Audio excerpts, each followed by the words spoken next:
Ladies and gentlemen, good day and welcome to Q4 FY2025 earnings call of Happiest Minds Technologies, hosted by HDFC Securities. As a reminder, all participant lines are in the listen-only mode, and there will be an opportunity for you to ask questions after the presentation concludes. Should you need assistance during the conference call, please signal an operator by pressing star then zero on your touchtone phone.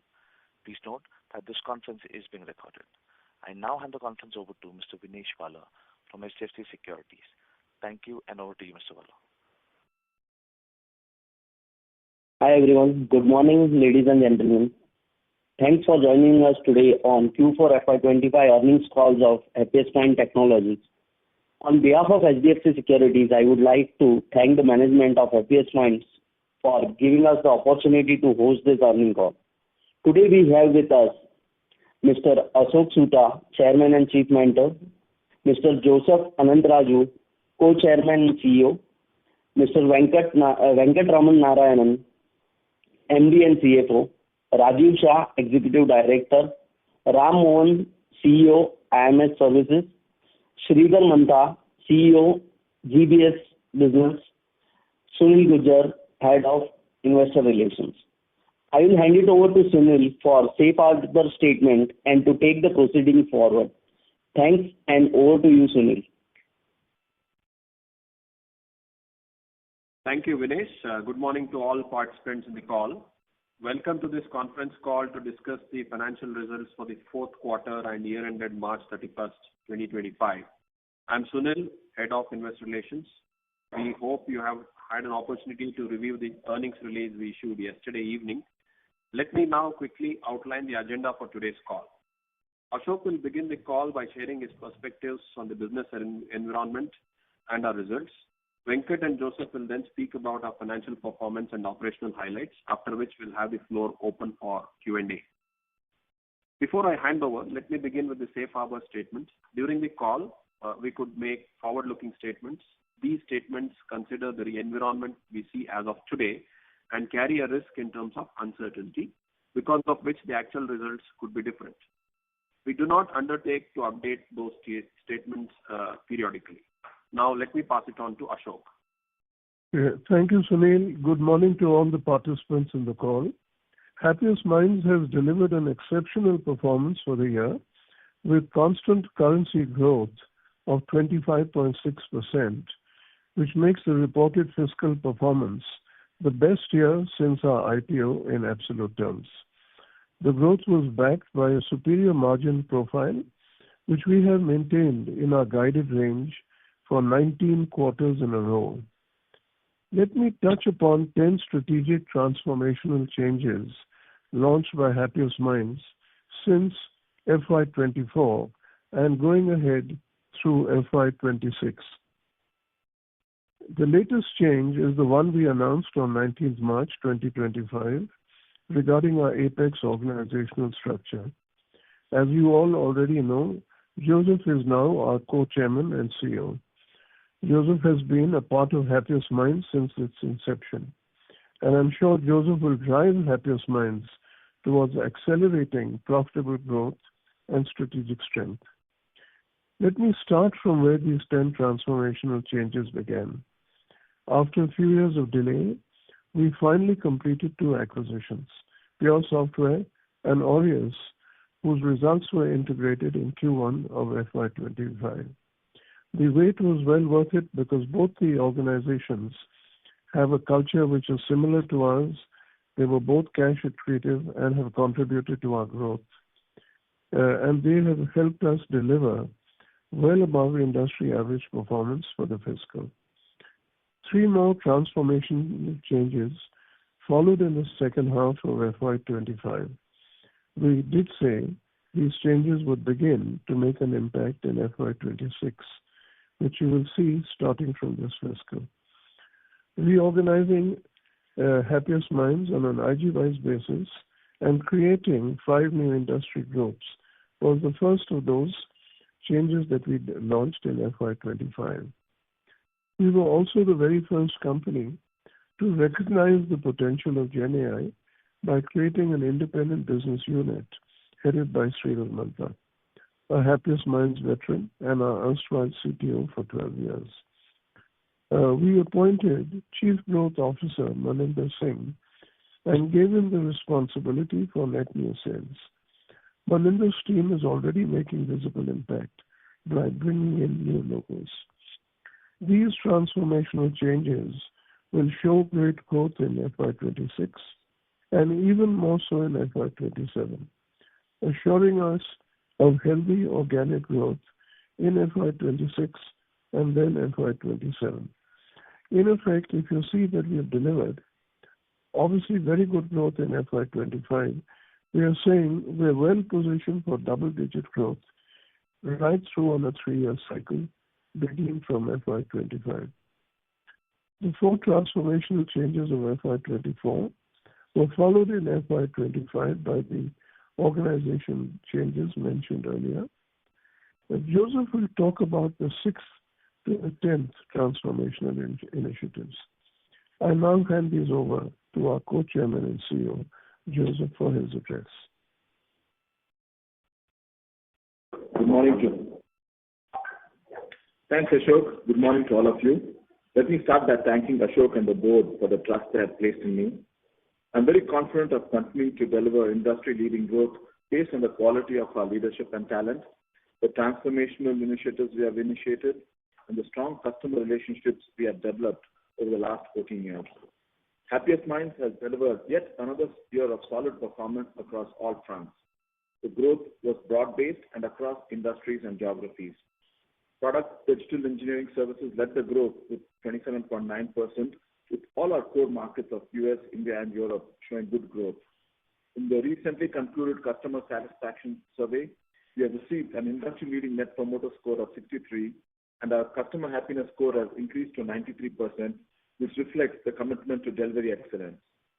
During the year, we have added 4 customers in the US $5 million, $10 million cohort, taking the total to 10, and 5 customers into the US $3 to $5 million cohort, taking the total to 7, validating our sustained efforts to widen our presence among our existing customers with a land and expand strategy. We are 6,632 Happiest Minds, and during the fiscal year, we added 1,464 new Happiest Minds. As Ashok mentioned, I would like to elaborate on how we are driving transformation through innovation, integration, and industry expertise. The recent changes to our Apex organizational structure mark the first step in building a stronger, future-ready company. The current executive board will maintain continuity this year while we transition to our next-generation leadership team focused on long-term profitable growth. In the last few weeks, I've been talking to leaders from Happiest Minds, Pure Software, and Aureus to understand the aspirations and forge an integrated organization structure that I target to announce in the next 4 to 6 weeks. Private equity firms have become increasingly influential, with Happiest Minds seeing a significant rise in PE-owned customers. We are shifting from tactical to strategic engagement with PE firms, entrusting this responsibility to a senior leader to lead this effort. Our offerings will support both PE firms and their portfolio companies, including due diligence, post-acquisition roadmaps, security risk management, modernization, innovation consulting, cost optimization, GenAI adoption, and integration of acquired entities.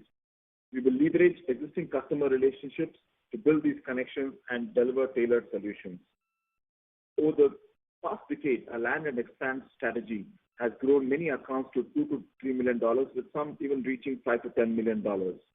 With our Hypo initiative, we aim to scale key large accounts to $20 million and create more $5 to $10 million by investing in dedicated client partners, aligning incentives, and prioritizing these accounts. The formation of a dedicated NN sales team has freed up bandwidth to enable this focus. Again, the move to verticalize has allowed us to bring different functions together and bring a sense of shared ownership and collaboration to enable this Hypo strategy. We also see a strong potential in the expanding Global Capability Center GCC segment. We will tailor our offerings based on GCC maturity, from strategy and compliance support for new GCCs to innovation, modernization, and data-driven value creation for established centers. As the IT industry has come under pressure in recent years, we have been feeling that needs to be strengthened by a product and SaaS solutions approach. We were fortunate in gaining one such product, Artha, in the BFSI space through our acquisition of Pure Software. The product team has been enhancing the capability of this product and moving to a SaaS platform. Both the product and the SaaS solution will coexist. We plan to create a separate P&L and invest in market-specific features and go-to-market strategies for India while expanding internationally into Europe and North America through partnerships and enhanced digital banking capabilities. The last transformational change I would like to share is a revolutionary healthcare product which is expected to be available for launch by Q1 FY27. At this time, we have the Board of Directors' permission to make a directional statement. The final decision to include this in our offerings will be taken by our board only when the business plan is ready towards the end of FY26. Thus, there is a fear that development of the product will require large capital expenditure and strain our resources. Let me assure you that even in the first full year, this business will run on a cash positive basis. It's also important to mention that our product is being developed through the unique bioinformatics capability of Happiest Minds, of which we have been speaking during the last year. Let me share my view on the demand environment. We have put up a great show in an environment of elevated uncertainty amidst higher tariffs, reciprocal measures, and continued geopolitical risks. Businesses are recalibrating their approach to work in such an environment by being efficient through streamlining operations and de-risking their supply channels. Technology is at the core of such an exercise, and we at Happiest Minds, with our AI-led approach, are transforming the way our customers operate with our innovative solutions and services. Demand remains resilient in certain industries like BFSI and healthcare. We are the trusted partners for our customers in their digital transformation, with cloud, data, AI automation, and security being top priorities. In the reported quarter, an American insurance broker chose Happiest Minds to build their client data portal, leveraging our strong capabilities in Microsoft's Power Platform. Sectors like manufacturing, industrial, and retail are seeing softness due to delayed decision-making and a wait-and-watch approach by our clients. We're helping our customers navigate this elevated uncertainty by accelerating their digital transformation initiatives, which reap immediate dividends. For example, in the reported quarter, a U.S. manufacturer of intelligent fluid flow equipment chose Happiest Minds to build their next-generation connected products to enable automated fault detection and diagnostics and realize energy savings. With GenAI built on top of digital twins in reported quarter, we empower traditional energy and utility technology enablers with data-driven real-time virtual models that simulate, analyze, and predict the operational behavior and performance of its physical counterpart, eliminating manual bottlenecks in data collection and entry. Friends, as I come to the end of my talk, I want to step back and look at the IT industry. The year FY25 is witnessing flat growth for some of the majors and negative growth for a few others. We have delivered a healthy double-digit growth, albeit some of it inorganic. Recent global developments have clouded the prospects for the Indian IT industry. We want to state emphatically that at Happiest Minds, we see no recession-driven slowdown. Thanks to our 10 transformational changes and to our dedicated teams, including those from Pure Software and Aureus, we see a good view ahead for next 2 years, and we expect to deliver healthy double-digit organic growth, not just in FY26, but also FY27, due to the momentum we are building up through our 10 strategic transformational changes. With this note of excitement at the potential of these transformational initiatives, I would like to invite Venkat, our MD and CFO, to share with us our operational and financial performance. Venkat, over to you. Thank you, Joseph. Good morning to you all. I'll start with an overview of our financials, both for the quarter, followed by the year, and then give some specifics. Our extremely healthy revenue and profitability performance underscores our vision of accelerating profitable growth. We remain committed to balancing growth and margins, ensuring continued value creation for our shareholders. Coming to revenues, we have done well both quarter and the year. Our Q4 revenues in constant currency have grown both sequentially and annually by about 1.1% and 27.9% respectively. Our annualized quarterly exit run rate in dollars takes us over $250 million mark, while delivering compounded quarterly growth rate, CQGR, of about 6.3% since our IPO, which is 18 quarters. This is for sure an industry-leading performance. Operating margins for the quarter is at rupees 79 crores and 14.6% of revenues. Operating margins have dropped sequentially and year over year. This will need a little bit of an explainer. First, during the quarter, we had a sudden reneging on payment obligations by one of our customers having business with government agencies in the US, requiring us to make a provision for bad and doubtful debts of about 12.5 crores. Since we ceased work with the customer at the start of Q4, revenue from them also saw a sharp decline during the quarter. We started business beginning of Q3, had a nice ramp up, and then we also worked during the months of January. But what we did is we had to write off or make provision for the Q3 revenues and also not recognize revenues in Q4 for any of the revenues from this customer. Adjusted for this bad debt, because I see this as a one-off, despite all planning and thoughts, our operating margin stands at about 17% and very much like the last quarter. As I've covered in my earlier interactions, we continue to make investments in our new and incubated Gen AI business services, the GBS BU, while adding significantly to our new sales team across the world. Our quarterly investments on the above is about 10 crores, with annual numbers being approximately 40 crores. Adjusted for the said investment, our quarterly operating margins stand close to the previous year. Coming to EBITDA, adjusting only for the bad debt that I talked about, we are at 21.4% and very much like in the previous quarter and in line with our guidance of 20% to 22%. After accounting for investments that I just mentioned on GBS and new sales, our EBITDA was largely in line with levels seen in the previous year. At this point, it's natural to ask about the status and progress of our GBS and sales investments. The dedicated GBS unit currently has about 120 dedicated people. They are currently on a utilization of about 34.5%. Meanwhile, our new sales team under Maninder is now 7 members strong, and they are also... Operator request has been initiated. If you'd like to cancel this request, please press *0 again. Our future, an integral part of the transformation agenda covered by Ashok and Joseph. Our investments are beginning to show immense progress and performance, and outcomes of these are wired into our growth plans for FY26 and forward. Now, profits before acquisition-related cost is at 13% versus 14.6% in the previous quarter. The drop is primarily on account of the bad debts. Our acquired companies are doing better than what was estimated at the beginning of the year. Earnouts paid over and above the original provision that we create on account of better than estimated performance get routed through a charge to the P&L. These charges or adjustments are shown as part of our exceptional item.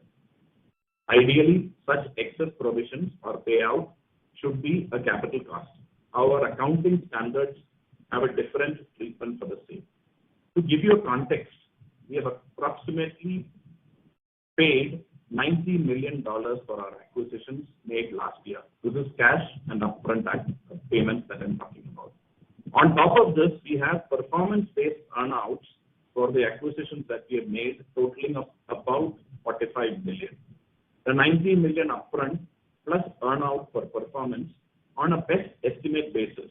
I'm talking about the best estimate basis based on what we estimate their performance gets accounted as assets and intangibles. Initial accounting for these are all held in the balance sheet with amortization of intangibles and interest, imputed interest cost, not real interest cost, are charged to the P&L over many years after acquisition. Now, any subsequent measurement of the earnout, here I'm referring to the $45 million, on account of subsequent better than estimated performance, hits the P&L. In our case, in the current quarter, we have taken an additional such exceptional hit of $1.5 million. The fact is that better payouts means better performance. Such variances, when compared to the amount of earnouts or intangibles that we have on account of these acquisitions, are very small and, in my view, bound to happen. Maybe a little complicated, but what I'm trying to say is the exceptional item that you see, you must have seen in our financials over the last 3 or 4 years, and they are related to acquisitions. And because of a quirk or a standard of accounting, we have to take it as a P&L hit, which is really not a P&L hit. From a business standpoint, what we have done from this quarter is adjust these accounting charges, or what I would prefer to call as noises, in the PAT to show an adjusted PAT and adjusted EPS. From a business perspective, in my opinion, these are a better financial measure. Now, adjusted PAT for the quarter is 9.9% versus 10.7% in the previous quarter and 14.7% in the previous year. The drop QOQ is on account of the bad debt. I keep coming back to that. And slightly higher tax provisions, while that of the year-over-year is on account of the above bad debt and the tax provision, and also, of course, the GBS and the investments that they made into GBS and the new trade scheme. While on earnouts, I'm happy to share that the earnout period for SMI are complete, and the company is now fully integrated into Happiest Minds. We are only now left with earnouts for pure software and RES, and that too for 1 more year. Now, coming to the full year, we have reported revenues of about $244 million for the year, which is a growth of 25.6% in constant currency. In the early days, we had given a forecast of about 28 to 30%. So compared to that, we are slightly short, and I have covered this in all our earlier interactions. Total income grew 26.4% to 2,162 crores. Happy to say that we are a 2,000 crore company right now, and that's a threshold that we covered this year. Operating margins has grown by rupees 17 crores, and as a percentage of operating revenue, it is 17.3% compared to 21% in the previous year. Adjusted for the bad debts, our operating margin nicely corrects upwards to 18%, and when corrected for the GBS and new sales investments of 40 crores, approximately 40 crores, this becomes 20%. EBITDA at 462 crores, showing an absolute growth of 41 crores, and at 21.4% of total income is within our guidance ratio of 20% to 22%. I'm not getting into the details or adjustments or acquisition-related costs and exceptional items, as they have been called out clearly in our presentation and have covered this above in the quarterly level. Adjusted PAT, which is PAT adjusted for acquisition-related charges and exceptional items, give you a better view sans accounting noise. Adjusted PAT for the year stood at 246 crores, which is about 11.4% versus 254 crores in the previous year. Adjusted EPS was almost constant, and compared to the previous year, at about 16 rupees 37 paise per share. Coming to some of the operational ratios, our cash conversion ratio versus EBITDA continues to be good. Cash on the books at year end is about 1,472 crores. DSO remains stable at about 88. We could obviously improve that to 84 and 82 that we have seen in the previous quarters. Our capital return ratios stand healthy at 18.3, and our ROE, which is ROC at 18.3 and ROE at about 11.9%. A slight reduction versus the last quarter because of reclassification of some of the acquisition carrying costs. We should see this nicely improve in the coming quarters, and our target is to get ROC back to 20% plus. Our utilization for the quarter remains stable at about 77.4%. Utilization is something that we could flex to a range of about 78 to 80%, and which is one of the levers available to us going forward. Attrition on a 12-month period has inched up to 16.6%, and we are continuously working on the same and should hopefully see it drop in the next couple of quarters. Happy to say that, keeping in line with our progressive dividend policy and capital allocation discussions, our board of directors have, subject to approval by the shareholders, recommended a final dividend of 3.50 rupees per share. Including the already paid interim dividend of 2.50 rupees, the total dividend for the year will be rupees 6 per share. My areas of focus for the future will include, amongst others, maintaining industry-leading margins. We have sustained 19 quarters of top EBITDA despite heavy investments in transformations, and we aim to preserve and enhance these margins through value creation and effective profit lever management. Mergers and acquisitions, we pursue new M&A opportunities and ensure smooth integration of recent acquisitions. Managing people, culture, and outcomes is critical to driving growth and profitability. We start the year with a reasonably strong pipeline of deals. While organic growth continues to be our foundation, M&A will serve as an additional growth driver. Adapting to industry changes will be the final one. The Indian IT sector is undergoing rapid transformation, and we must remain flexible to seize new opportunities. With this, I conclude my commentary, and we can open this for Q&A. Thank you. We will now begin the question and answer session. Anyone who wishes to ask a question may press star and one on the touch-tone telephone. If you wish to remove yourself from the question queue, you may press star and two. Participants are requested to use handsets while asking a question. Ladies and gentlemen, we'll wait for a moment while the question queue assembles.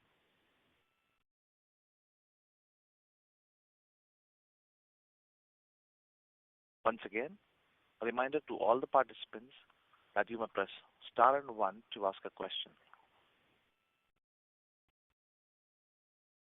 The first question comes from the line of Chirag Kacharia with Ashika Institutional Equities. Please go ahead. Hello, am I audible? Hello. Very clear. Very clear. Yeah. Okay. So thanks for the opportunity. I have a question on the quarter-on-quarter growth per se. So if I look at the performance, it's little lower than what are some of peers in mid-cap and small-cap category has reported. Can you throw some light what's that? Why we facing a headwinds in terms of growth? And second, with respect to the AdTech vertical, what's the trajectory from here onwards? Yeah.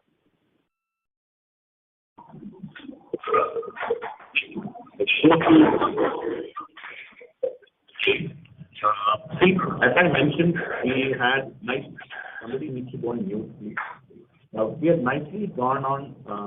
We have ramped up to about $1.5 million with that customer that I talked about, which unfortunately we had to stop work starting January 1st. So during a quarter that you have to take a $1.5 million drop in revenues, but still cover up for that and come out with a 1.1% growth in constant currency and then 2.6%. I think if you adjust for that, we have done pretty well. I'll turn this over to Joseph for the second part. Yeah. Sure. Thanks, Venkat. So, as I've mentioned, Chirag, in the past, the EdTech segment is going through challenges. And if you look at the EdTech segment, you can break it up into four broad subsegments. The first is the higher ed segment, higher ed tech segment, all the Pearsons and others. Then you have the universities, and which is part of the higher ed ecosystem. You have the K-12, and then you have more of the workforce development, that's professional and others. Now, one of the segment that's really challenged right now is the higher ed segment. They're going through quite a bit of churn for various reasons. Drop in the higher cost of education, drop in enrollment, the catchment area in terms of teenagers dropping because of fertility rate, multiple issues. So our strategy, while we are looking at extending higher ed presence from the providers to universities, and we are having some success out there as we speak. We have 2-3 conversations going on. The main pivot and strategy that we're doing is to focus more on the workforce development space. As you know, with all the rapid changes, Gen AI and other technology changes and business model changes, upskilling and multi-skilling of the workforce is becoming very important, and there's a bit of investment going in this space. And during our strategy session, that was one of the areas that we identified. We have some good offerings that we put in place, and we're taking these to market. My expectation is that during the year, we will continue making progress on this front.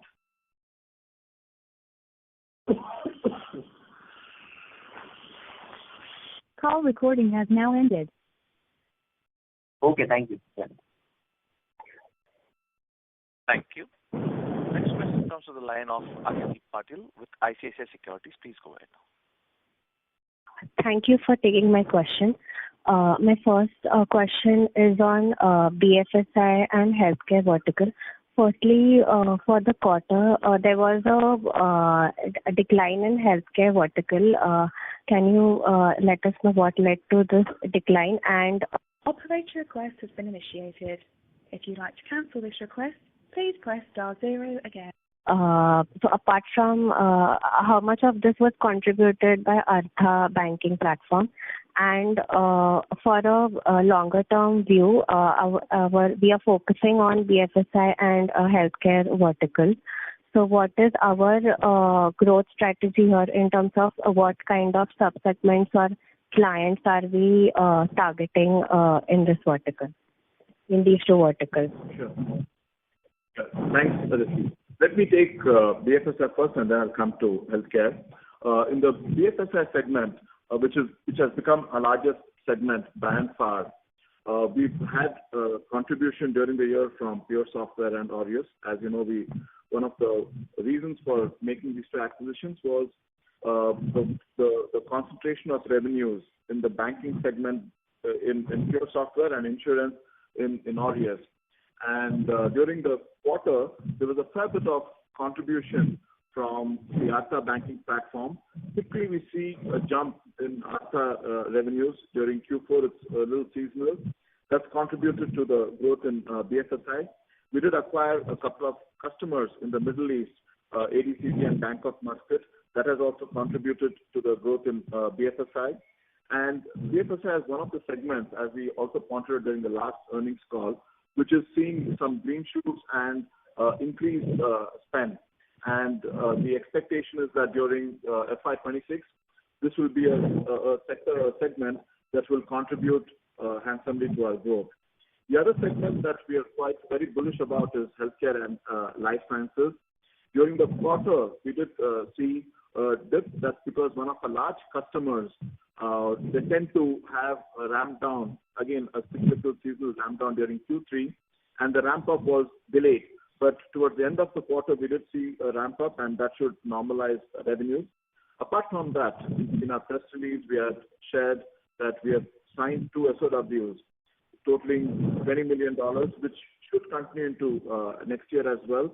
And this should enable and drive the growth of the healthcare and life sciences sector or vertical. In terms of the focus area, some of the areas that we are focusing on in the healthcare space, as we have mentioned, bioinformatics is an area of promise that we've been investing in, and we are looking at continuing to make these investments and take this offering to market.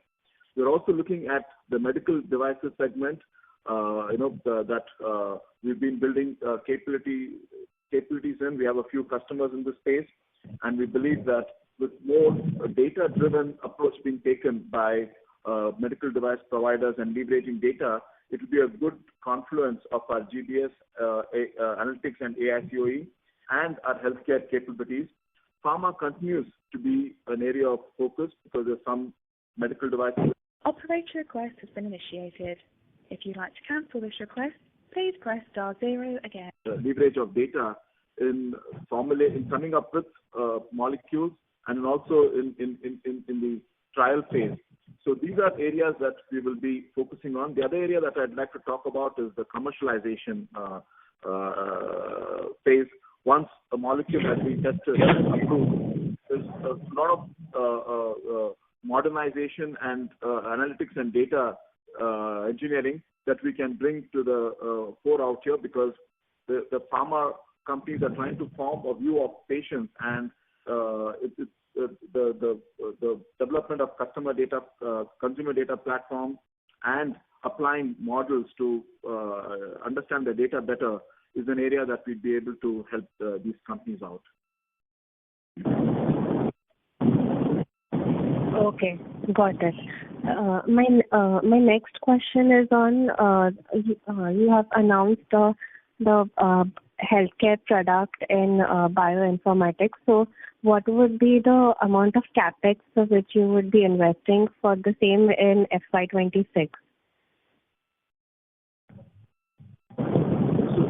As we mentioned, as I mentioned in my talk, we are still in the exploratory phase and putting a business plan together.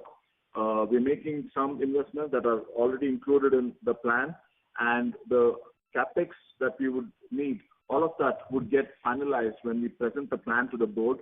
And again, as I pointed out, we expect this, once we launch this in FY27, we expect it to be cash positive, right in the first year. So I don't see much of an impact from a capex standpoint out here. Okay, but so the capex investments or the investments in Operator request has been initiated. If you'd like to cancel this request, please press *0 again. Yes, part of it would be in FY. Ashok.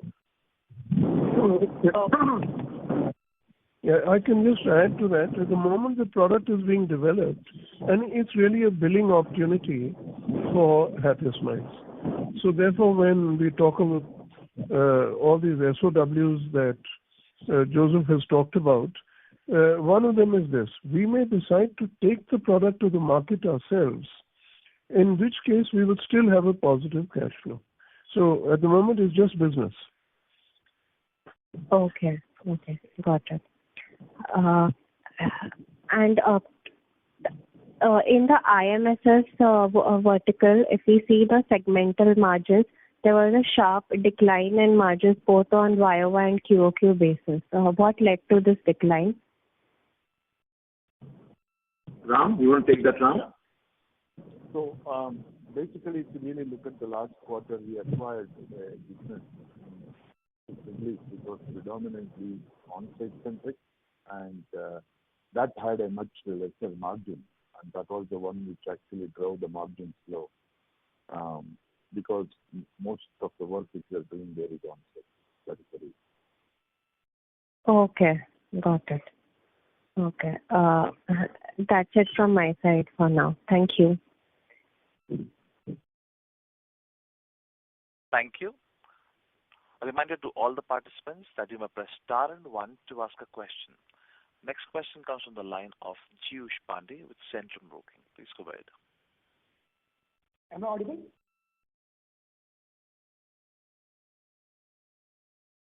Yes, Piyush, go ahead.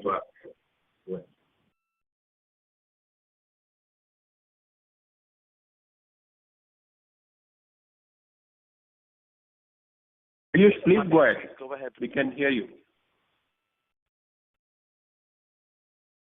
I'm sorry, Piyush, could you repeat that? Mr. Pandey, if you have muted your phone, please unmute your phone and go ahead with the question. Am I audible now? Yes, please go ahead, Piyush. Yeah, so broadly, I want to know what are the key projects which you are doing in the generative AI space for your clients? Sure. Sridhar, you want to share some perspective, Sridhar? Sure. Thanks, Joseph. Hey, Piyush.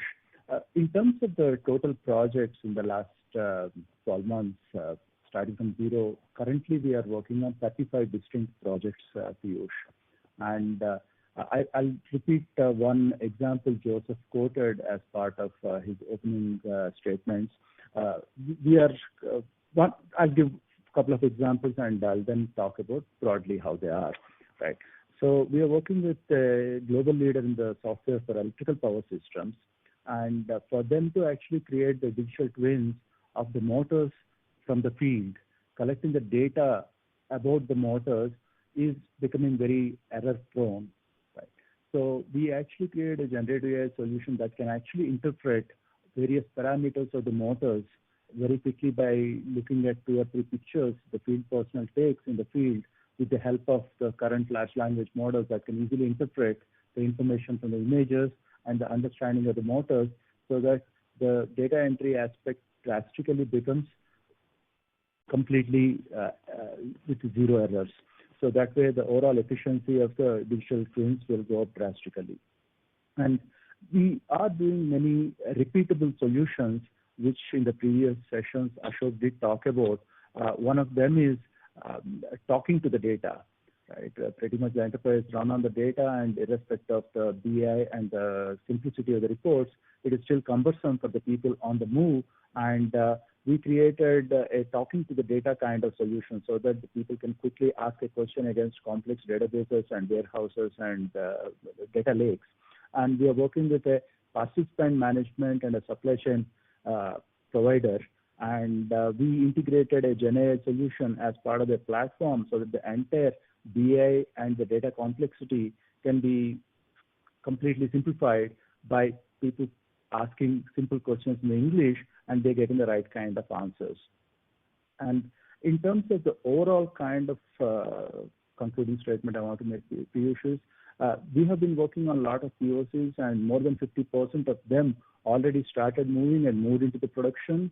And also recently we started seeing more complicated solutions, which are more like a GenAI powered solutions as opposed to a standalone GenAI solution, where we are building complex backend layers along with the front-end solutions that will be having a kiosk avatar-based interfaces and chat-based interfaces. And we are doing this solution for one of the large airports in the United States. These are few examples, Piyush. Okay, second question is like, how do you plan to reach a revenue of $1 billion by FY31?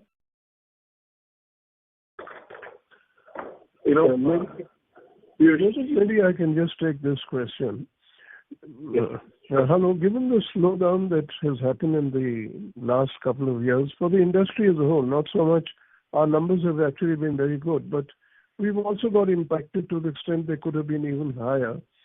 Now, we are taking a look at this, and we are very optimistic about the current year, as you can see, and we will maybe do a course correction by saying maybe we'll need a year or 2 more in order to reach the level. The goal will remain the same, but we'll evaluate this in detail when during the course of the next quarter, and if not by the next quarter, by October, we will restate where we stand on that goal. It is a matter of good governance. I'm glad you've brought it up, because once we've stated it, we should either recommit to it or say, okay, maybe the date needs to shift by a year or 2. Okay, thank you. That's all my question. Thank you. Next question comes from the line of Vinesh Vala with HDFC Securities. Please go ahead. Yeah, thanks. Thanks for giving me the opportunity, sir. So, given some softness in the EdTech sector, how are we capitalizing on the high growth verticals like healthcare and BFSI? And what are the specific strategies will be used to drive the growth in these verticals? And one more thing, in this quarter, our healthcare vertical had a sequential decline. So is it related to any client-specific thing or some issues overall? Sure. Let me take the healthcare vertical first, and then we'll talk about BFSI. So the healthcare vertical, just to address the quarter-on-quarter movement, as I mentioned earlier, that's because one of our large customers in the healthcare space, they do a seasonal rundown in Q4 of their year, right, which is October to December quarter. And the ramp-up was delayed, as a result of which we've seen an impact for revenues during the quarter. Having said that, we remain extremely bullish on the healthcare segment. And as I shared earlier, we have signed a couple of SOWs totaling $20 million, which will start yielding revenues. In a couple of cases, we've already ramped up the teams, and it's positively impacting our Q1 revenues. The focus or the areas of focus in healthcare will be bioinformatics. We not only for the product that we talked about, but for services that we are providing to our customers.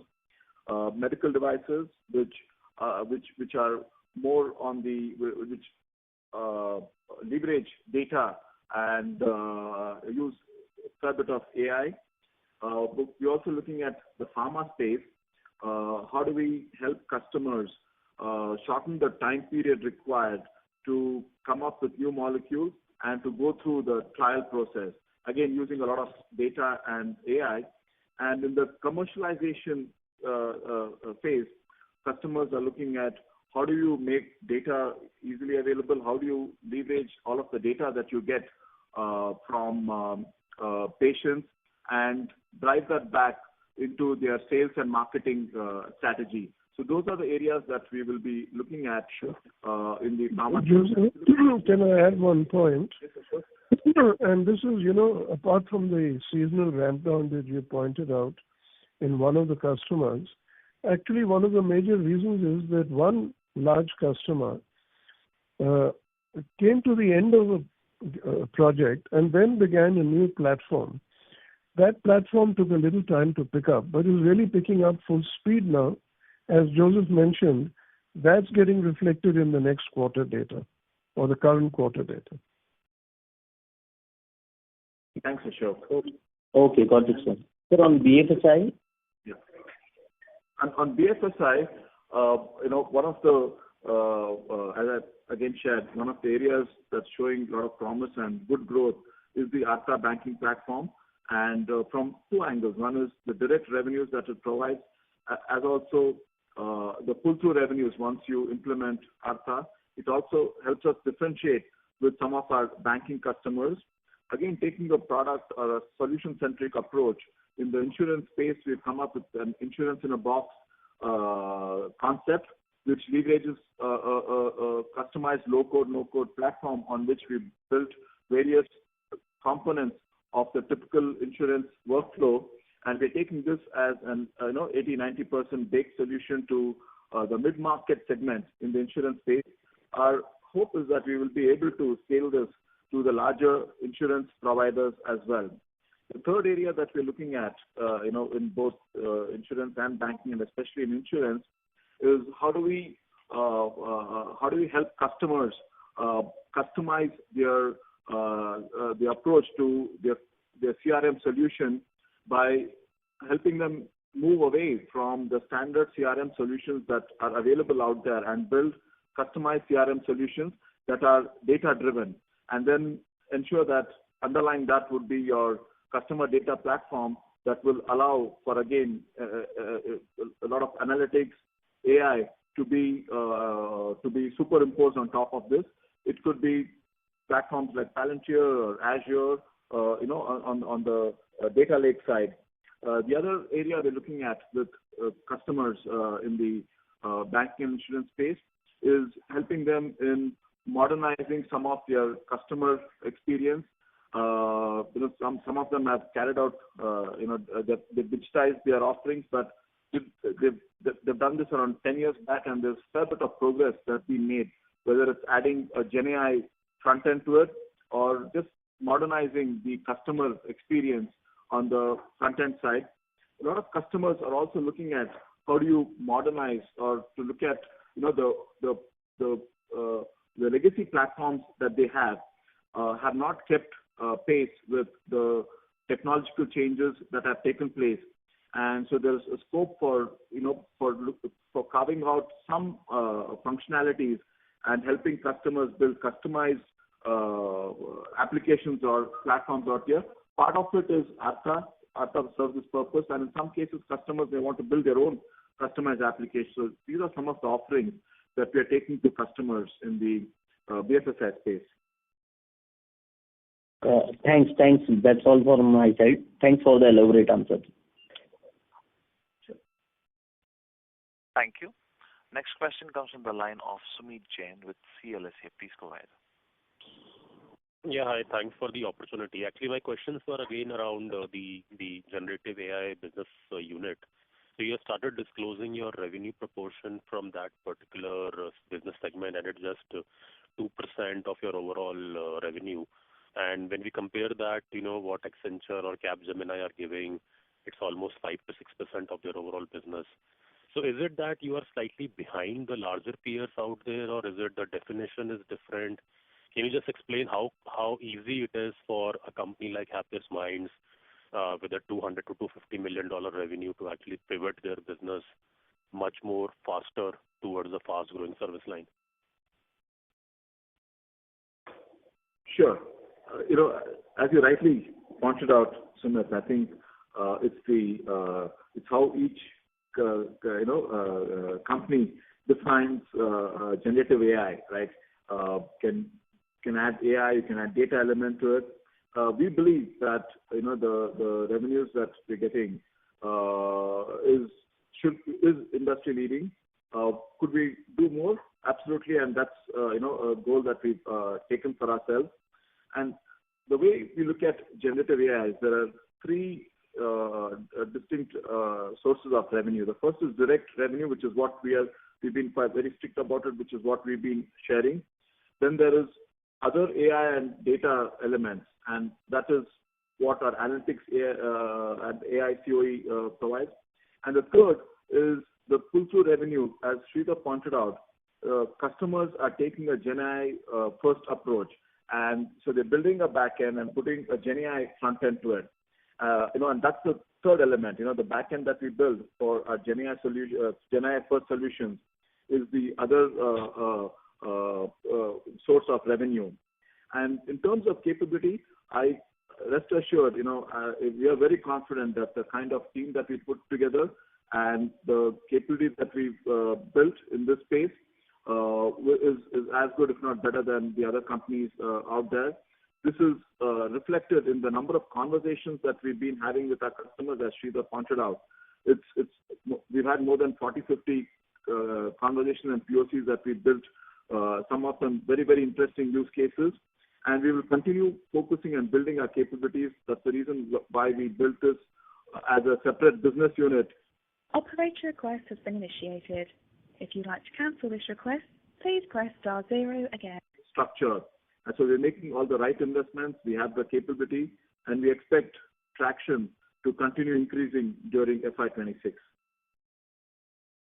I got it. That's helpful. And just digging deeper, can you just explain the unit metrics out there, or the contract characteristics out there as to how is the pricing, the profitability, and are they more fixed price or time and material based? Can you just throw some light on that? Operator request has been initiated. If you'd like to cancel this request, please press *0 again. Has been fixed price because you initially have conversations with the customers, scope it out. In many cases, we iterate the business use case with the customers. Go talk to the customers, come up with a list of use cases, identify the ones that would have immediate impact, and then in some cases we do get partners like Microsoft, AWS to provide a little bit of funding to get started. And so this is mostly a fixed price that we're doing. In terms of pricing, this does get us premium pricing because it's a differentiated capability, a cutting edge capability. At the same time, since you need to build capacity and capability upfront, the utilization is on the lower side in this business unit. And as we start getting more and more business, we expect that utilization number to go up and to have a positive impact on both the profitability of the business unit and overall of the company. If I may add to what Joseph shared. Please. Yeah. So I'll add 2 points there. The first one is, of course, in the Q1 and Q2 of the last year, we used to have heavily the fixed bid projects because the clients are trying to address a point problem leveraging generative AI. But slowly, in the last couple of quarters, we started moving into the other engagement models with few customers where there is a reasonable clarity on their roadmap of various generative AI features they want to add. We started actually moving into the extra engineering model. And also, the large airport example I have given, we started seeing larger RFPs with generative AI being a core feature within that. And we'll start seeing that shift as we move into this year, which will make the engagements being larger and multiple use cases moving into the production, etc., and larger RFPs. And when it comes to utilization, it was in a way planned compared to other business units because the technology being so young and new, we have a large team that is internally working on various prototypes and demonstrations and competency development, and those people moving into the client projects and taking these POCs to the customers and converting them into the client projects. And that's the point Joseph is alluding compared to the last financial year. This financial year, slowly we will move towards better utilization, but still considering the overall technology space, we still will be having a relatively larger pool of the people who will continue to do R&D and keep creating new solutions. Got it. That's very helpful. And my last question is around your utilization. I mean, you guys obviously are operating at 77, 78% levels. But when I look at the larger peers, they are at mid-80s, Accenture is at 91%. So is there like a difference in the way these are being calculated across companies? But I fail to understand how utilization for you is far lower than larger peers. Yes, it's got to do with the way things are calculated. You know, we have always said that our maximum possible utilization is between 83 to 85%. That's what is maximum possible. It's billed days by billable days. People, and the definition of capacity also varies between customers. So the uniform definition is something that we need to clear. So ours is the maximum possible is 83, 84. And we are at about 77.4, within which GBS is at about 34.4 or 35%. So there is quite a bit of room for improvement in GBS to work up on the utilization front. PDES is at lower at about 74%. So that's picking up. Our, pure software is at a number of 80.1, 81%. So I would say if you keep those metrics, we have got a headroom within BUs and at the company level to do better on that front. Got it. That's very helpful. That's all from my end, and all the best to the team. Thanks. Thank you. Next question comes to the line of Shushovan with Anand. Please go ahead. I hope my voice is audible. Hello. Yes, you are loud and clear. Perfect. Thank you very much for the opportunity. Just a couple of questions. One is, how would you categorize the organic and the inorganic growth in Q4 and FY25? The second question was basically on the amortization, the acquisition-related amortization. It's almost 51 crores in this financial year. How should we model that for 26 and 27, along with those exceptional items which you mentioned?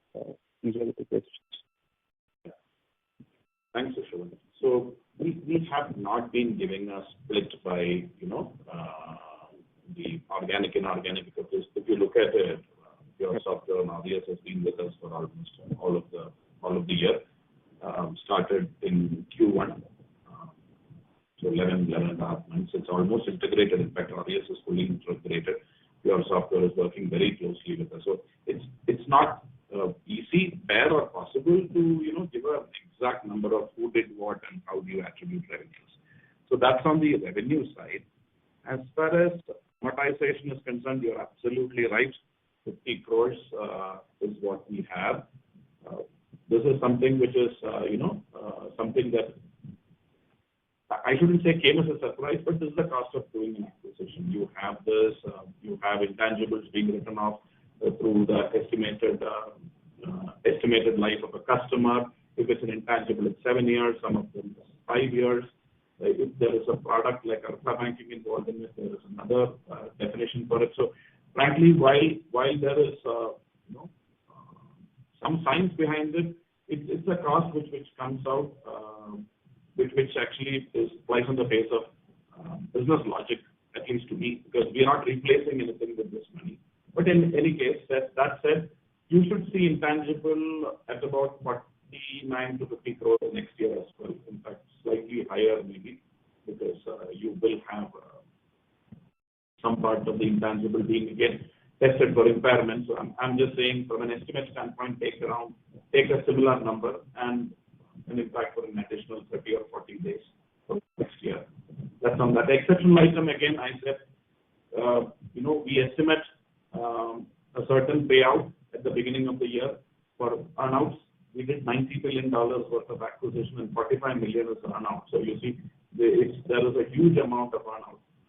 Accounting requires me to, make a upfront judgment of how much of this 45 will be paid. Whatever I take in as a judgment goes and sits in the balance sheet. That goes in as intangibles and then gets written off.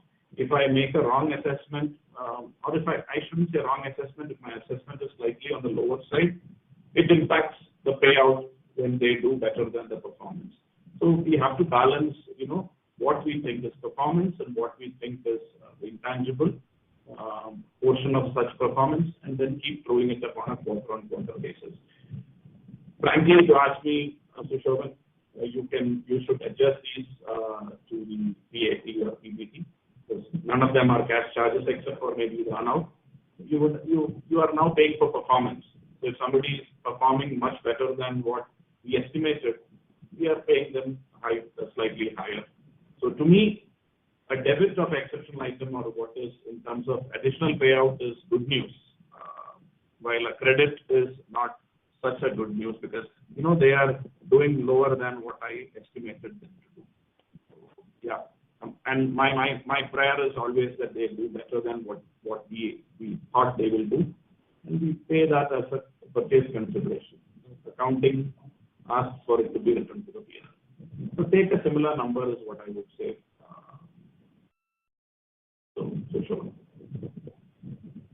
Thank you. Ladies and gentlemen, we have reached the end of question and answer session. I would now like to hand the conference to Mr. for closing comments. And just one point, moderator, just one point. I think in our presentation we have got exceptional item in minus. We will correct that. I just noticed that and hope, Sushovan, your question was not coming from that. So exceptional item is actually hit to the P&L. We will show that. We'll correct that part on the presentation upload, updated presentation. Thank you. Over to you, moderator. Thank you. On behalf of Happiest Minds Technologies, that concludes this conference. Thank you for joining us. You may now disconnect your lines.